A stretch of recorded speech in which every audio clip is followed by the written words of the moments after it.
1 अप्रैल 1889 नागपुर की सुबह एक ऐसे बच्चे ने जन्म लिया जिसने आने वाले दशकों में हिंदुस्तान की सोच बदल दी। नाम था केशव। पिता का नाम बलिराम हेडगेवार और माता का रेवती बाई। केशव का बचपन माता पिता और भाई बहनों की प्रेम पूर्ण छाया में व्यतीत हुआ था। अचानक नागपुर में चेचक फैल गई। लगभग 8 वर्षीय केशव उसकी चपेट में आ गया। ठीक तो हुए लेकिन चेहरा दागों से भर गया, जिसके बाद केशव का यज्ञोपवीत संस्कार करा दिया गया।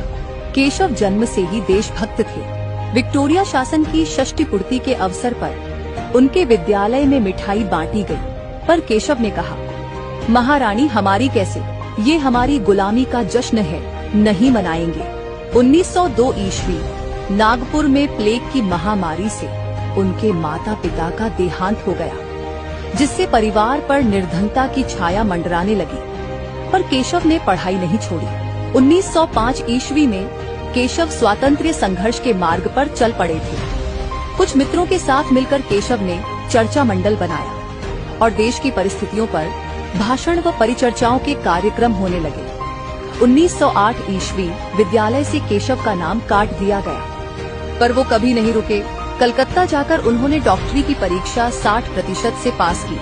केशव नौकरी करने के बजाय राष्ट्र सेवा में अपना जीवन समर्पित करना चाहते थे, जिसके लिए उन्होंने अविवाहित रहकर जीवन भर राष्ट्र कार्य करने का निश्चय किया। कई वर्षों तक आंदोलन और काफी संघर्षों के बाद उन्हें एहसास हुआ कि हिंदुओं की दुर्दशा का कारण स्वाभिमान की कमी और संगठन का अभाव है।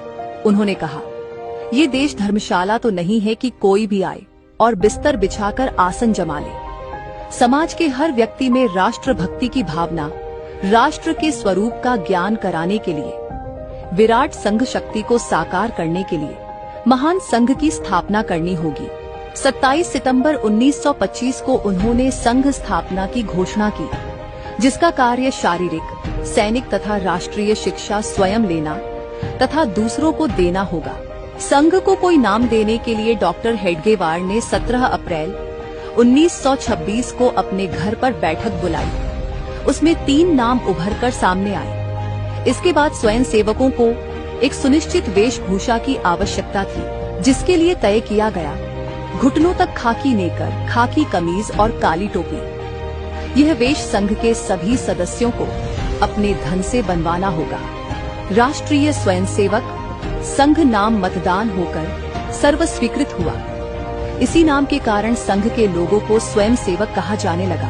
1925 से 1940 तक डॉक्टर हेडगेवार जी ने संघ का नेतृत्व किया। उनके पश्चात 1940 से 1973 श्री गुरु जी, फिर 1973 से 1994 बाला साहेब देवरस, 1994 से 2000 श्री रज्जू भैया, 2000 से 2009 श्री सुदर्शन जी और 2009 से वर्तमान में श्री मोहन भागवत जी संघ का नेतृत्व कर रहे हैं। अब जबकि राष्ट्रीय स्वयंसेवक संघ को 100 वर्ष पूरे हो चुके हैं, जिसमें स्वयंसेवकों की संख्या लगभग 60 से 70 लाख है। देश भर में प्रतिदिन 57,000 से ज्यादा दैनिक शाखाएं लगती हैं। इसके अलावा अमेरिका, ब्रिटेन, ऑस्ट्रेलिया, नेपाल सहित लगभग 40 से अधिक देशों में हिंदू स्वयंसेवक संघ HSS के नाम से शाखाएं चलाई जाती हैं। इसके अलावा विद्या भारती, सेवा भारती, राष्ट्र सेविका समिति, भारतीय मजदूर संघ,